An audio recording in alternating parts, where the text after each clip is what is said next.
Hey guys, today I'm going to respond to this comment in my channel which reads, "Your songs are awesome. Can you make a video on how to practice, how long, etc." This comment really touched me because I see someone who is seeking improvement. Thank you, Simon Nasa.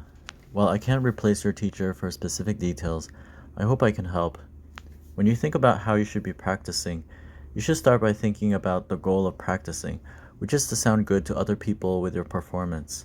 The more knowledge you have about what is going to make you sound good to other people, the more effective your practicing will be because you are working more efficiently. Practicing isn't just about grinding away at the violin for hours upon hours, and it's not always true that the more hours you put in, the better you will get, so be careful when your parents tell you that you have to practice 3 hours a day, otherwise you won't get any video game time. Your parents have good intentions, but if you just begrudgingly play on the violin for 3 hours just to get your video game time, you probably won't make very good progress. What you actually need is to spend your time getting your playing closer to what sounds good to other people. You need both information and time. If you are a beginner, you can focus on simpler things like rhythm, sound, and intonation, which are the core items you need for sounding better. As you get better, you can start focusing more on vibrato, phrasing, the weight of the bow, articulation, and other things.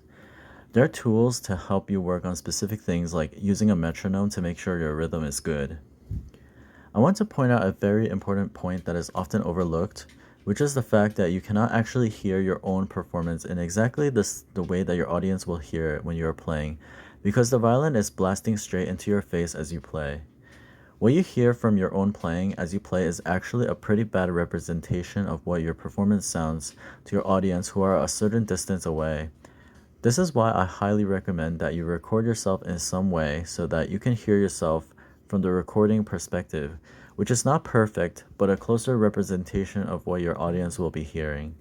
As for how long you should be practicing, practice until you start feeling like your focus is diminishing or your stamina is decreasing in a way that starts to affect the quality of your playing. In general, 3 hours a day with breaks is the max amount of time to ensure that your fatigue won't stack into the next day. But of course, people have different body types and limits. If you are fully focused and rested, then longer is actually better. I hope this helps, and let me know if you have any more questions. Have a great day.